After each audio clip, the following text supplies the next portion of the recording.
So this is going to be a quick little tour through our presentation proposal review portal. And then I will slow things down and take all your questions, and I will not leave until you feel totally confident and satisfied that you've got this. And I know that each of you are going to rock being reviewers of this.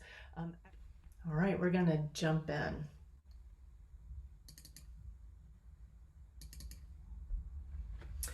All right, so this is all going to be a place for us to come together and see about how we can make sure that these wonderful proposals, they look wonderful by their titles, I haven't read them all, how that they can get a fair review. Here's our playlist for what we're going to be doing, which is basically our agenda. We're going to do some things all together, then we're going to go step by something, and then at the end, I promise you won't be alone. I'll answer your questions.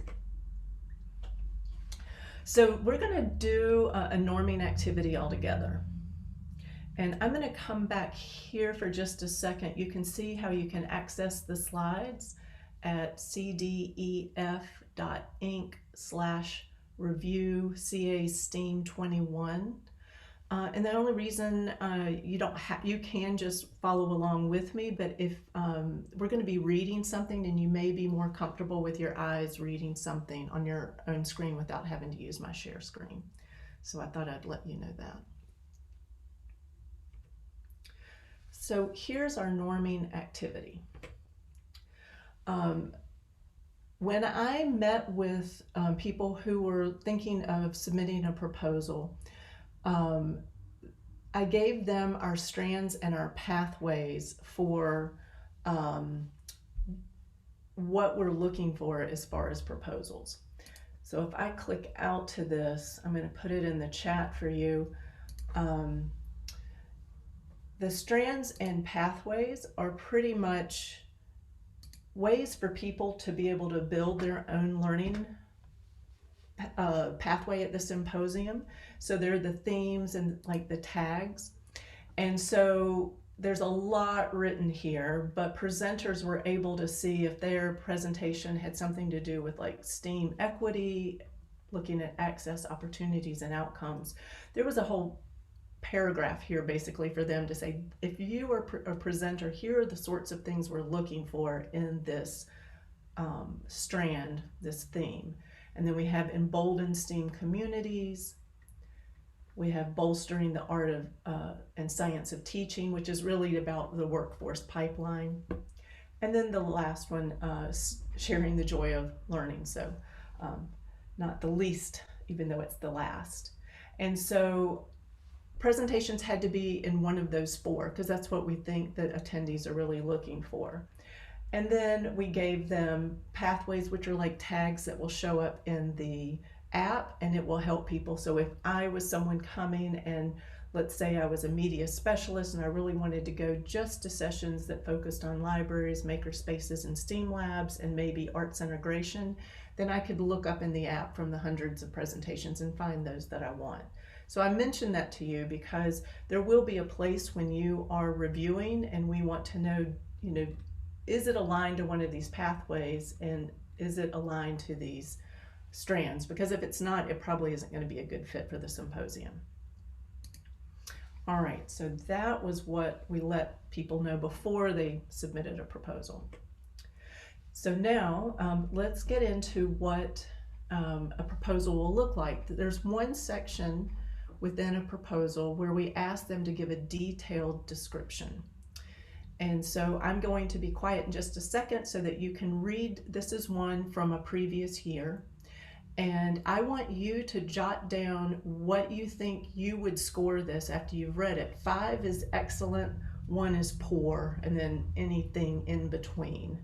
Like 4 would be like, well, it's very good, and 3 would be good, and 2 would be fair, and 1 is like, this is a poor presentation. So I'll be quiet for a moment, but if you would jot down what you think you would score between 5 and 1. So score 5 and 1 of whether it's a good fit or, okay. Is this well written? Does it seem like this is something that is aligned to what our goals are for the Okay. symposium?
And as you're finishing reading, if you will type into the chat, but don't uh, press anything yet, but I thought we'd do a little waterfall just to see what we're thinking.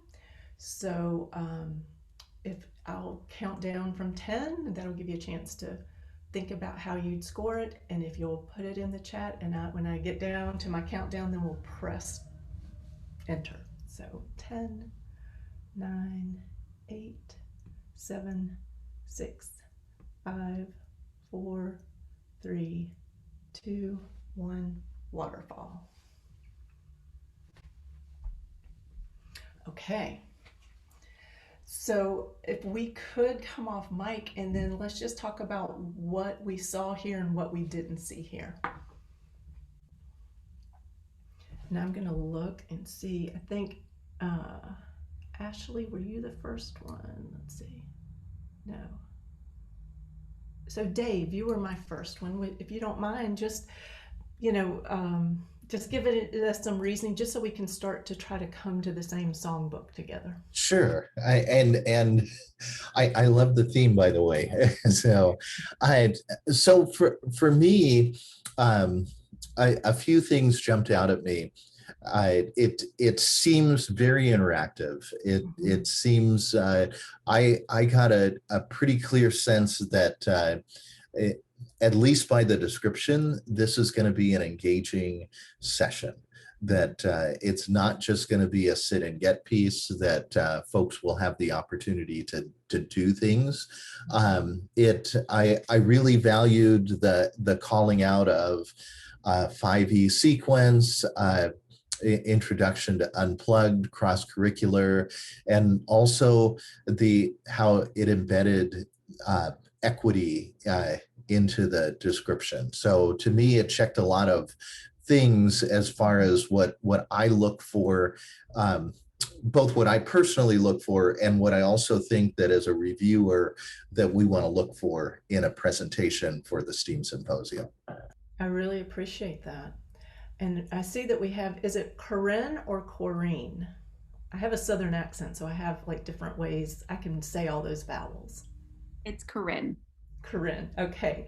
So Corinne, how about you? Yeah, so I agree with everything that Dave said there, that reading this, I could get a feel that the participants would be interacting. I like that connection call out to connecting to home and cross-disciplinary. So at least in the sense of it feels like something that we'd want to see at the STEAM Symposium. All right, great. Thank you for that. And Ashley? Yeah, so I also put a 5 with Dave, similar to Dave. And now I just feel like I'm jumping off of what you said. There are a few things in my head that I wanted to check off. So the 5E learning sequence, that's a model of instruction I've seen used in a lot of school districts. So I know it's based off past curricular material. I also really liked the focus on equity. Usually when we talk about STEM, we don't really see conversations about equity. So for them, the authors of this proposal, for them to particularly call out to underrepresented students of color, students with special needs, English learners. Those are populations who really do need engagement in STEAM. So for that to be called out, that was really important to me. And then it was interactive. And when you're having a breakout room, especially when it's virtual, you want it to be interactive. Mm-hmm. Mm-hmm. Thank you for that. Sarah, how about you? I'm going to be saying some of the same things, the specific call outs of everything from 5e to the equity piece. I was worried at first because I read the first part of it, and then it wasn't until the end that they started talking about specifics about how they were going to code. So, like, at first I was like, this is very generic. I don't see what specifically they're going to be doing until they brought up talking about Google Maps and creating home from, or the code to get from home to school. So actually bringing in something very specific about how they're going to do that instead of just being generic. Mm-hmm. Thank you. And Emily? Yeah, this got maximum points for me in terms of like, you know, having an equity focused, it's, you know, talked about underrepresented students of color, you know, problem solving and perseverance and everything, but computer science is my content area. So for me, it was wildly unspecified as to the coding piece. It didn't say what language or platform, what activities. It also didn't say what math standards are connected to what coding standards. It didn't reference the, you know, the computer science standards at all. So I'm wondering whether these people have great intent and a lot of math background and everything, but actually know absolutely nothing about coding. Mm-hmm. That's my worry. Mm-hmm. Mm-hmm. Thank you for that. And Juanita? Yeah, I was, you know, it took a while to get to, okay, so what exactly are they going to do? I did like the equity piece, and it was just still a little vague because I figure when they talk about the learning platform, you know, it just didn't provide enough specificity to me. So I would consider it like a 3+. But I was, you know, I wasn't, it was just a little bit too verbose for me. Mm-hmm. Oh, I appreciate that too.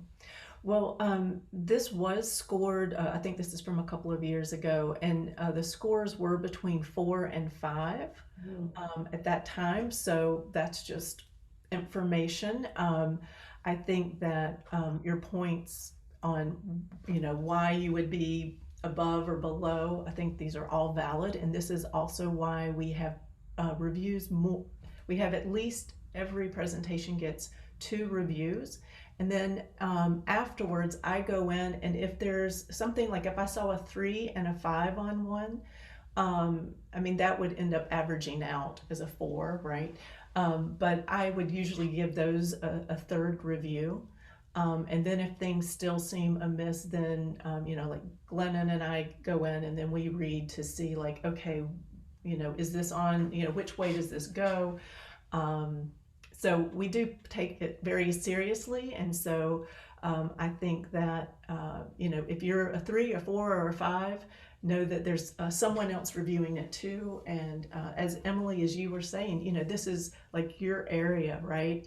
And so you're going to be looking at it with a different lens, which is why it's so wonderful to have such a variety of areas of expertise in our review team. So just so you can see a little different proposal, if you'll read through this one, and we'll do the same thing.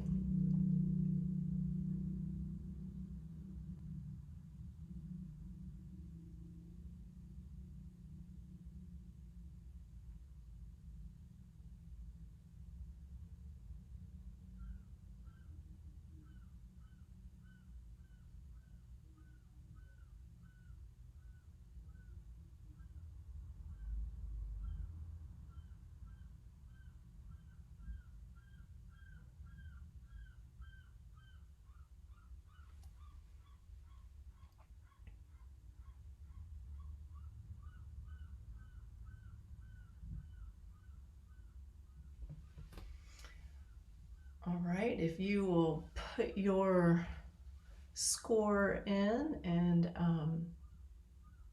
let's go ahead and do our waterfall.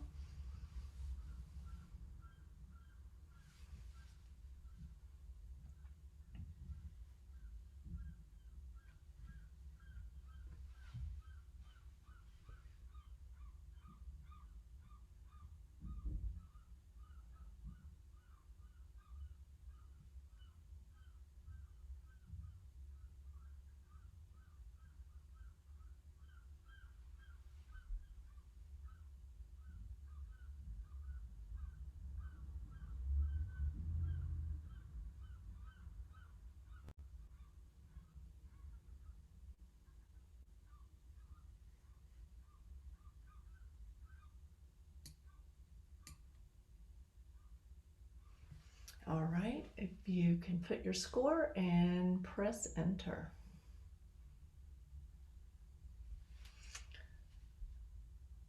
And so let's see, we have, I think Sarah, maybe you were the first one to enter in. So I thought this one was a little vague. I know there's a lot of Lego robotics programs out there. It doesn't really tell you what standards it's meeting. It doesn't tell, like when you go back to our strands, it would probably be under the joy of learning, but that's about it. So there's not really much detail to this to understanding what they're going to be doing. Mm-hmm. Mm-hmm. And Dave?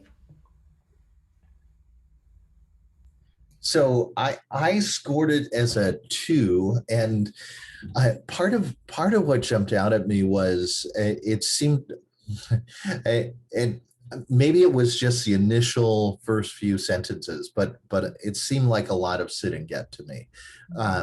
And that may have just been my initial impression. It certainly did go to a hands-on piece, but the initial piece seemed like a lot of information coming at me, and it seemed a little more balanced toward a presentation versus an interactive kind of component. The other thing was, it's always a bit of a question mark for me when curriculum I designed, is there some element of sales involved? And I'm not sure, but it kind of had a little bit of that flavor.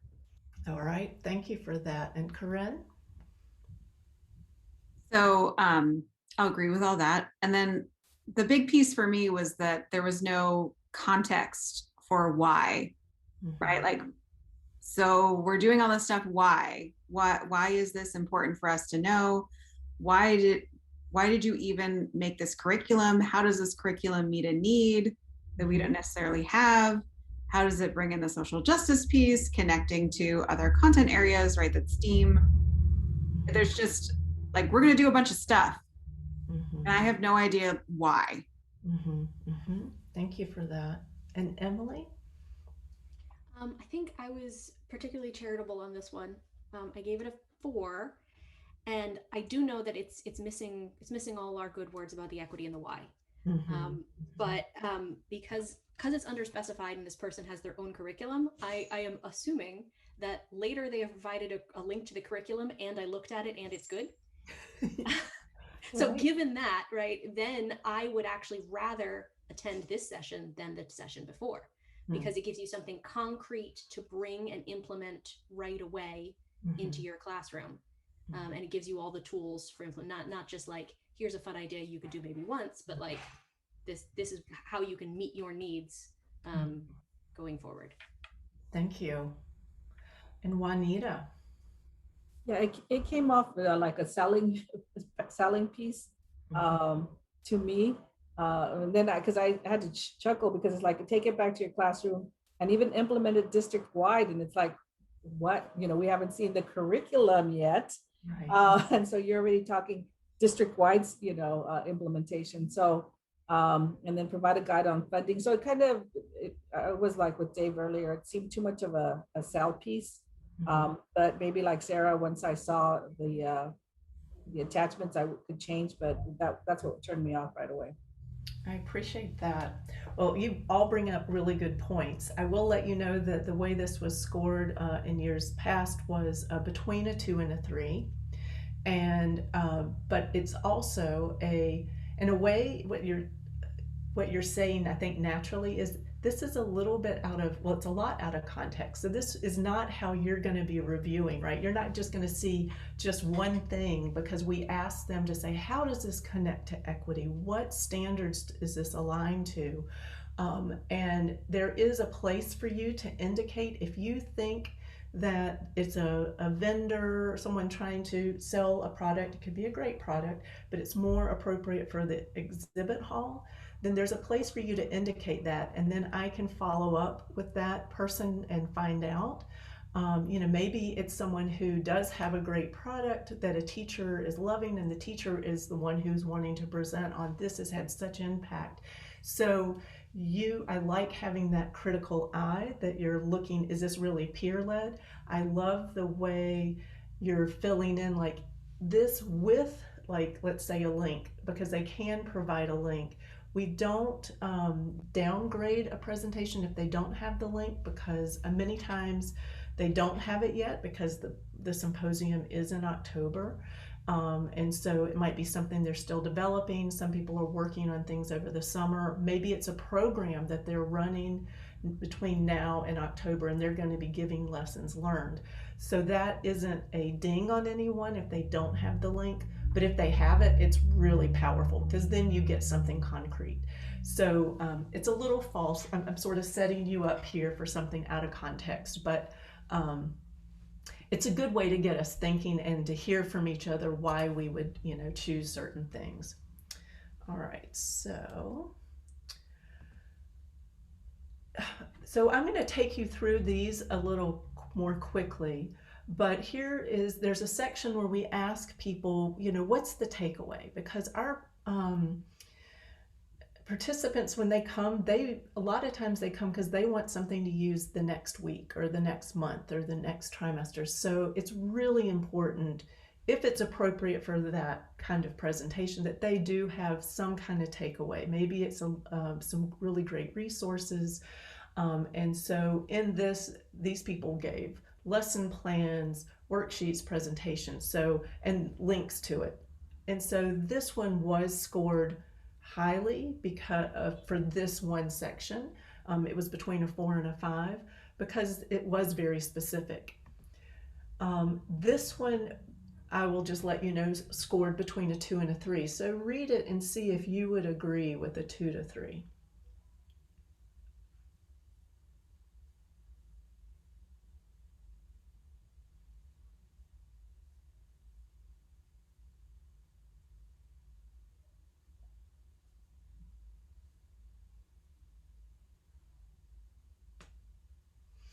So would anyone want to come off mic and say what you think about, the differences between the two of these?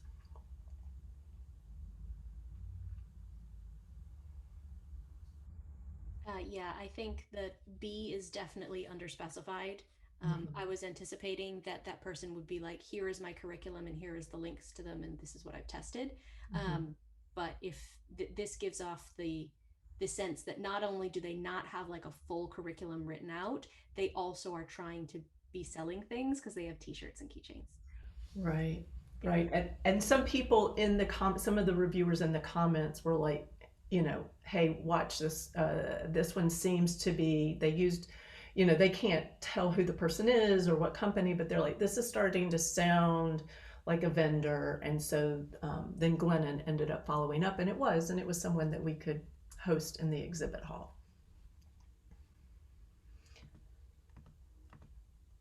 And as I mentioned earlier, we do have a section where they can specify, how does this address access and equity, inclusion? I mean, again, it's going to depend on what the presentation is, but pretty much any proposal that should be top of mind. How, you can't just have something for just a select few. So there should be something meaningful written here, and not just like, oh, well, it's, we have nice pictures, so every child likes to look at pictures, so it's for every child. It needs to have something that is deeper than that. So here's one that again scored higher, and I'll give you a moment to read through that.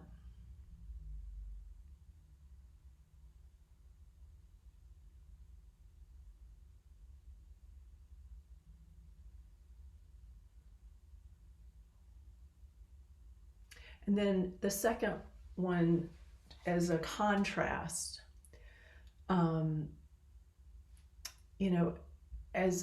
as I was reading it, it's like it has a whole lot of words here, but I wasn't able to find where they really were addressing equity.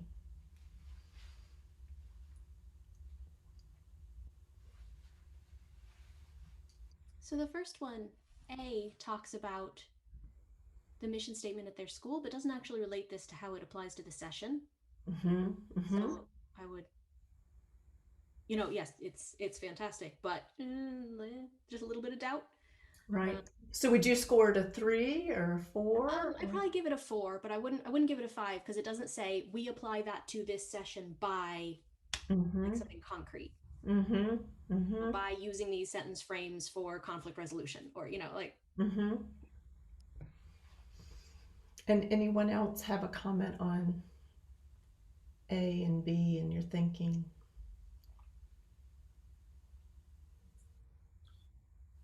So I'm in agreement with Emily about it doesn't really tie it, the A doesn't really tie it to anything. I mean, I was actually kind of 50-50 with this one. This was a 3 for me.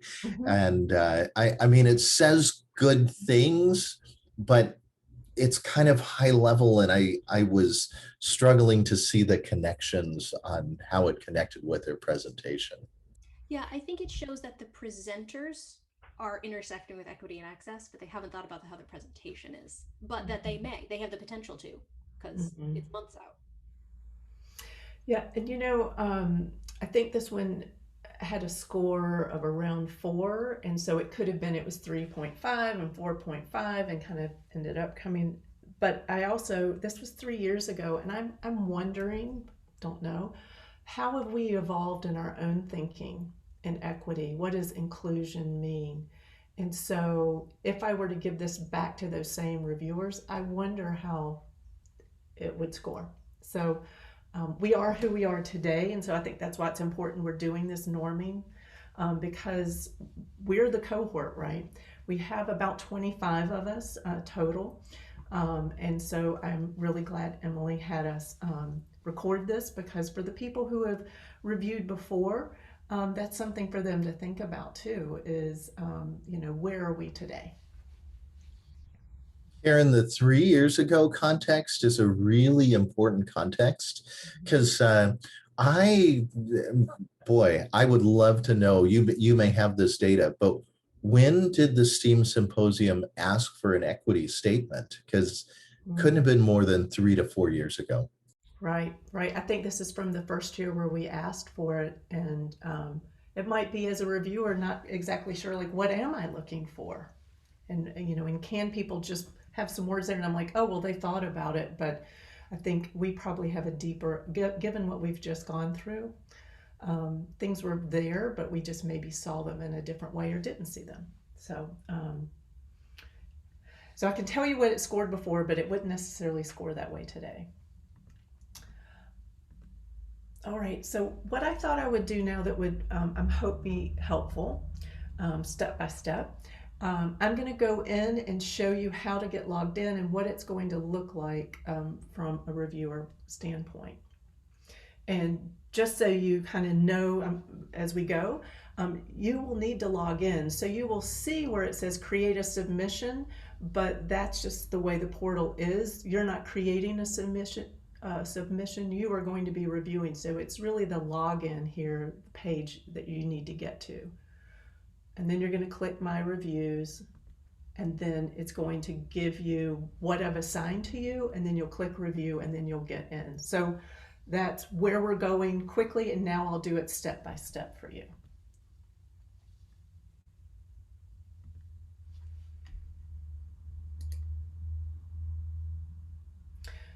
So here's the home page. We need to log in. And I've, of course, already created an account. If you put in a submission, you'll already have your account.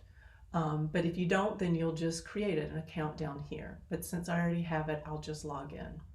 So Karen, when you sent us an email earlier, did that create us an account, or? No, you have to do it. I can't create it for you. And so, okay. And let me just let you know that, like, I would be logged in, like, for me, it's Karen at cdefoundation.org. because sometimes people log in and they're in their personal, and when it's really important that you use the email that you want this system to be contacting you. So if you don't want it on your personal, don't enter in personal email like Gmail. Be sure it's your work one, or vice versa. Some people would rather it the other way. But it's really important because that's the one thing in the system I can't change for you. We would have to give you a whole different account. It's a little limiting that way. Okay, so I'm in now as me. I've got my reviews.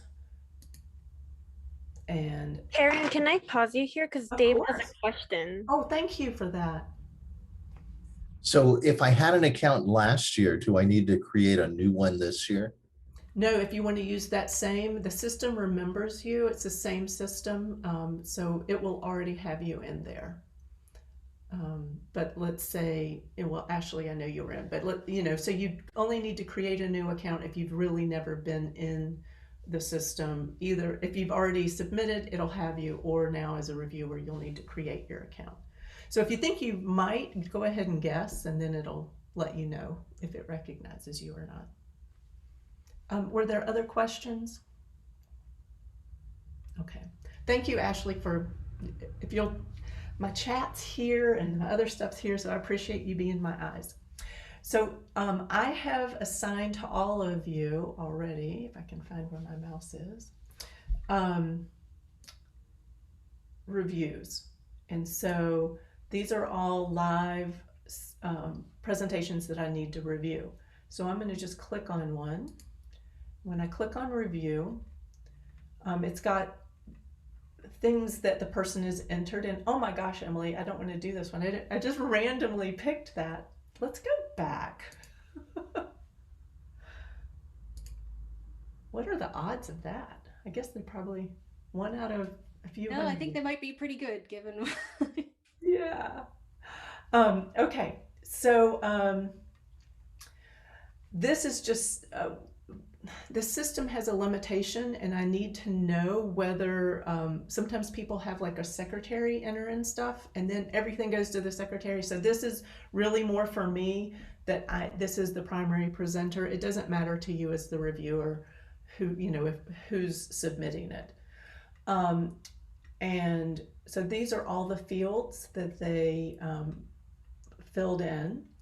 And so the part where you will really start to read is where it gets here to the strands. And so share of joy of learning, here the pathways that they believe. So this is, when I'm reviewing, what I tend to do is I tend to scroll down and I read this, and then I go back up and say, oh yeah, that seems to be, it jives with these things. And then here's their presentation title. And they really want to do a hands-on activity, 40 minutes versus 40 minutes interactive, or 40 minutes of like a panel discussion, or a 20-minute quick talk. So those are the different formats. And this detailed description is written specifically for the reviewers. We also have them put in a brief description, and this is for the app. And so it should be, if you read this, you get the gist, but this is really where they had the chance to tell you what the experience would be if you were to come to their session. And then you can see what grade band they believe it's aligned to, the takeaways that they expect to give, and then this is where we get to the diversity, equity, inclusion, and access, and how it promotes culturally relevant practices. So this should be a meaningful paragraph. We didn't have, they couldn't have written like 2,000 words in this, but in a short amount of time, they should give you the gist along with that detailed description of what they're planning. And then for some people, we realize that they may be in person and maybe it's hybrid. There may be some distance learning, and so we asked them to think about it if this is something that's relevant to their presentation. If this is blank, we didn't make people do it because it's not aligned with all types of presentations. So this just is giving you some more information if they felt like there was something that they would be adding to like a hybrid situation or a strictly in-person situation. This person did not upload any files. That's okay, because they'll do that later. If we accept them, then that's something they would provide later. And then here are the content standards. So this would get to your point, Emily, like what standards was this even aligned to? This is where you would read the detailed, you kind of start to cobble together the understanding of what picture they're painting of their presentation. And then this part is where you start to rate the submission. So the strands, although there's a lot of space here, basically we want to know, do you agree that the strand they chose is really appropriate? And so you would put yes or no.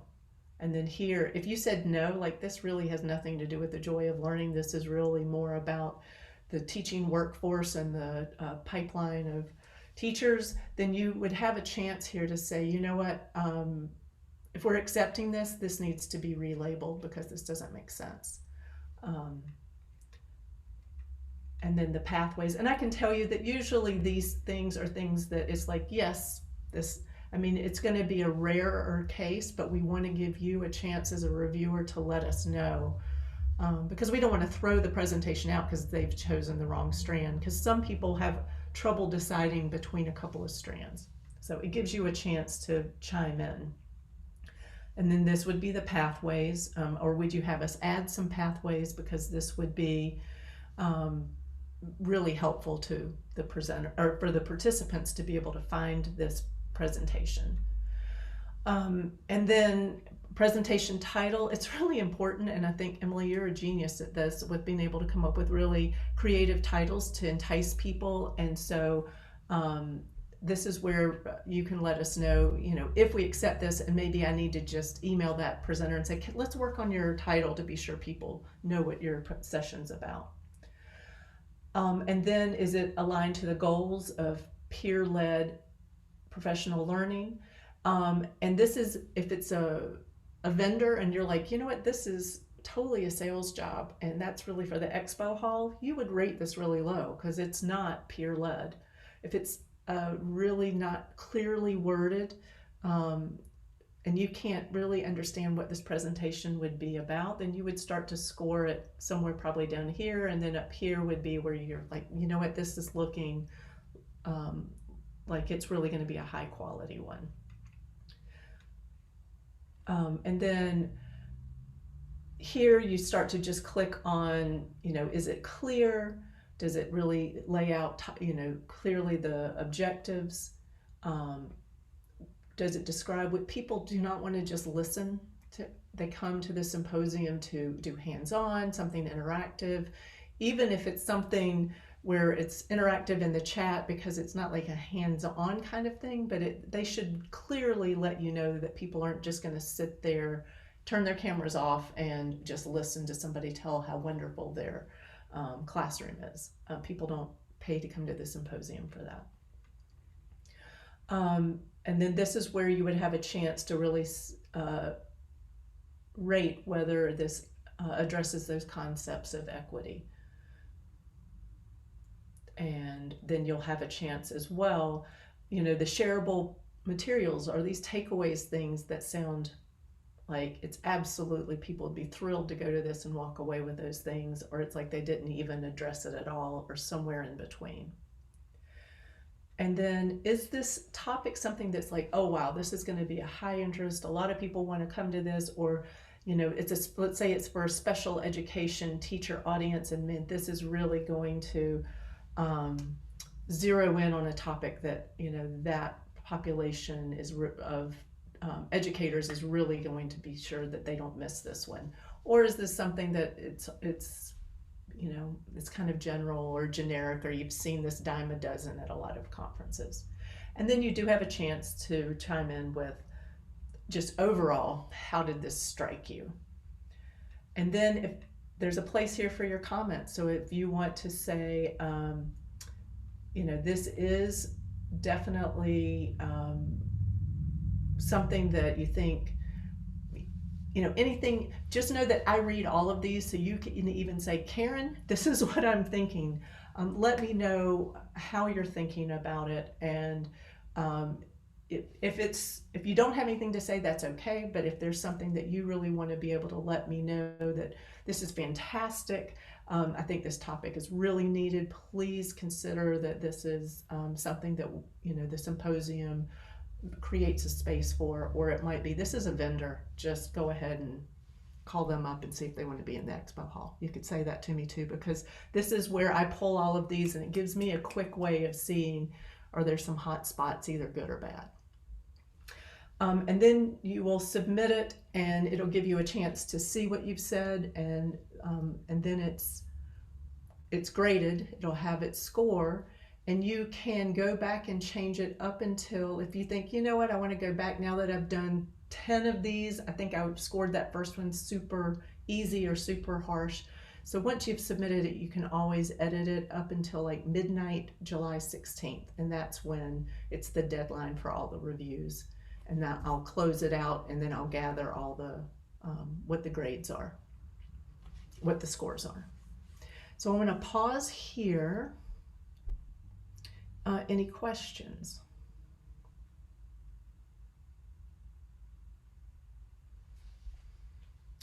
And if I go back,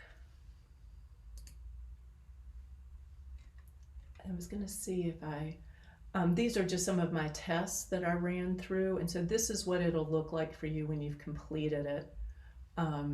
You know, I gave it, this is what it came up. Somebody else will be reviewing it, and then you wouldn't see the combined score, but I'll see it on the back end for me. And then at the end, there's just the process of, you know, we always end up with more excellent presentations than we can schedule. So that's where it's the hard thing for me. So if you see something that you think is really not up to our standards, don't feel bad, because we have so many excellent, you don't want to say yes to someone who's questionable when we have so many who absolutely should be there. And it's my heartache every year to have to put people on a wait list, because we've never been able to bring everybody from the wait list in. So you are likely about to be blown away by some great presentations, and your hard job is going to be which ones bubble up to be the ones that we'll select, and then there'll be those in the wait list that are still really great.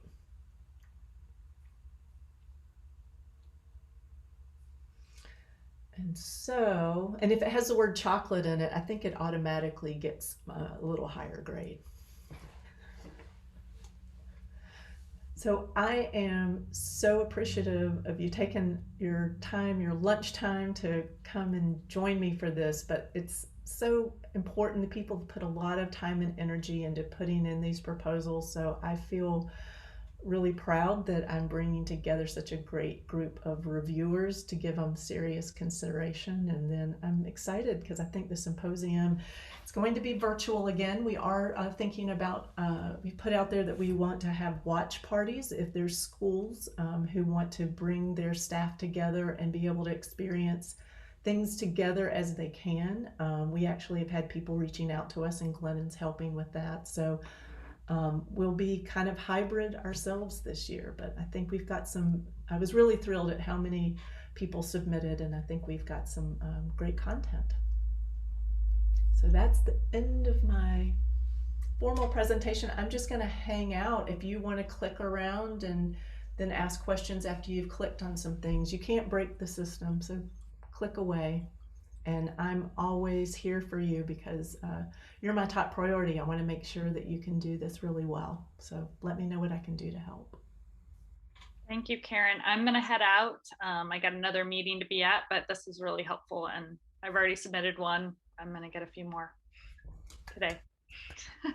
Thank you so much. And I wish you all the best. And I wish you a lovely holiday this coming weekend. And You too. I will be out of the office next week. Our office is closing, but I'll be tracking emails, even though it'll say that I'm not, but because I don't want to leave you in a lurch if there's something that comes up. So let me know. Okay. I plan to have these all done before the end of the week. So. Wow.